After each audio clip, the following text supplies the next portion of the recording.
Wake the fuck up, samurai. We have a city to burn.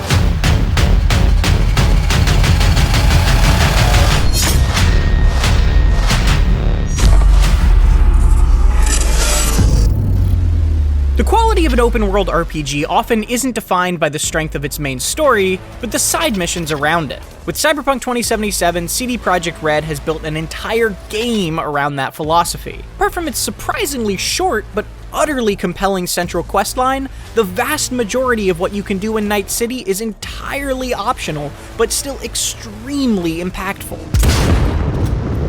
This more free-form structure isn't without its faults, including loads of distracting bugs. Leave her alone, V.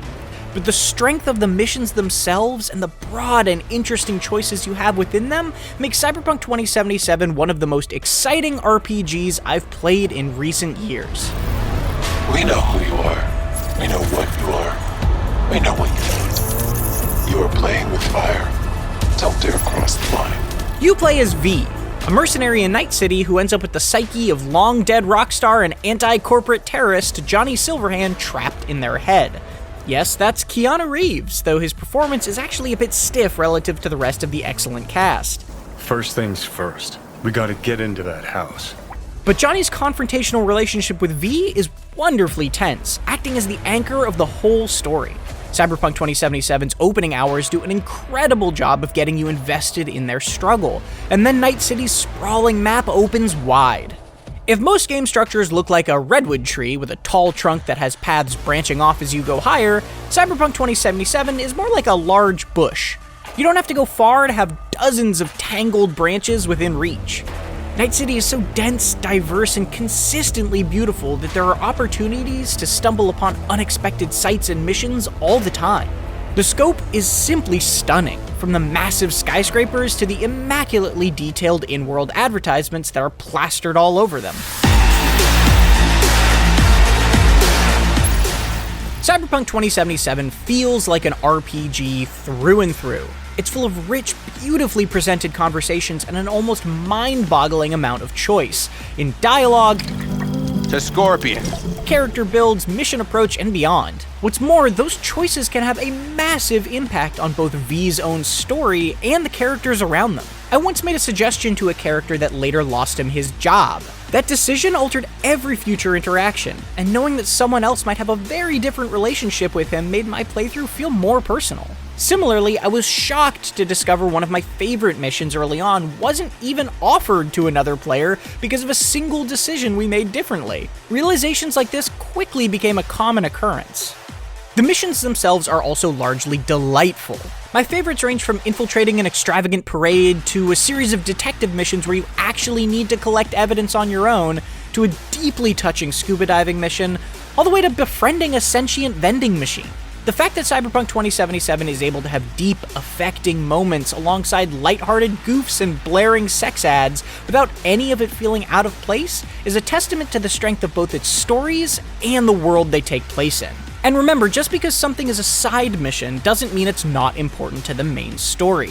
Surprisingly, Cyberpunk 2077 only took me around 20 hours to beat the first time, but it was only after reloading a save and spending another 20 hours completing side missions and befriending characters that I went back to finish the story again and found my ending options had drastically changed. After 45 hours, I've now found 6 wildly different endings and still have plenty more I want to do.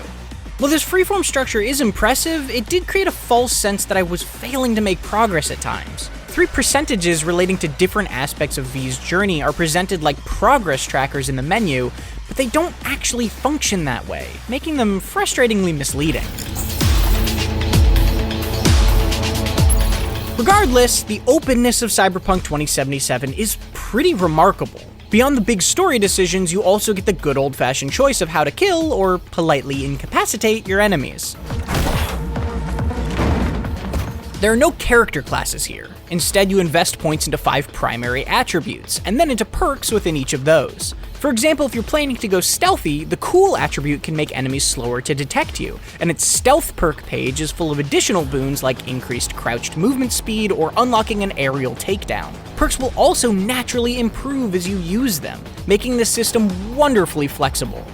Combat opens up gradually as well.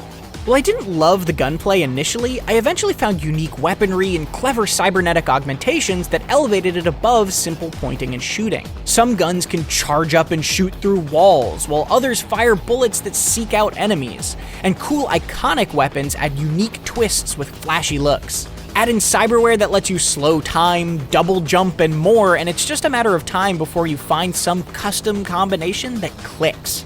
It never becomes the most complex dance, especially with stuff like the fairly mashy melee options, but it's one that I felt I had complete control over choreographing. Of course, my V's policy was always to try sneaking before going loud. Similar to combat, stealth isn't much deeper than crouch walking out of sight, but planning my route and using quick hacks to do things like blind guards can be an engaging and fun puzzle. Like in a Deus Ex game, I was able to complete some missions without ever drawing a weapon, which is rewarding in a different way than cutting off someone's head with mantis blades. When things do get loud though, a special commendation needs to be given to Cyberpunk 2077's music. The soundtrack is fantastic throughout, but the combat music stands out, driving the pace of fights directly. So we have to talk bugs now. I've only been able to play the PC version so far, but even so, the frequency of bugs was a frustrating nuisance. It's nothing game-breaking, but hardly an hour has gone by without something going awry.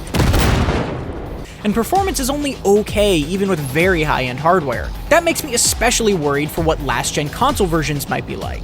I've had important conversations undermined by characters glitching between incorrect poses, or referencing invisible objects. I frequently get calls overlapping with other conversations, and had to sit through drives with my character bobbing like I was in a run animation.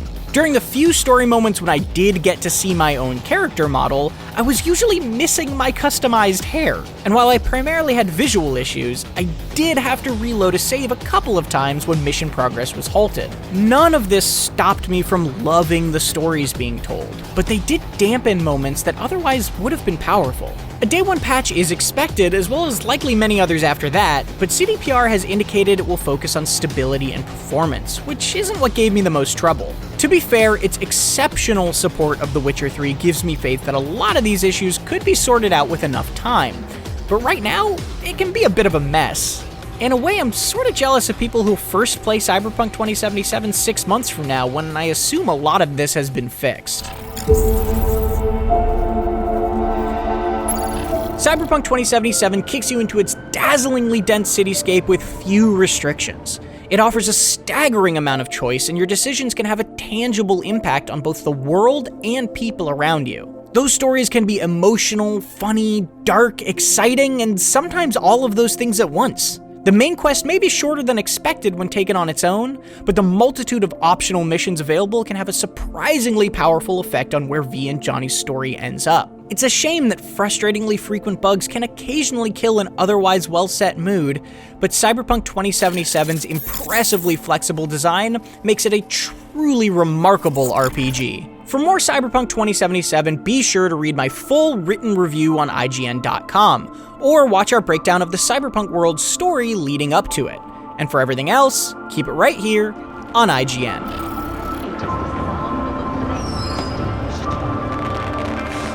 Saburo Arasaka, the cold chap.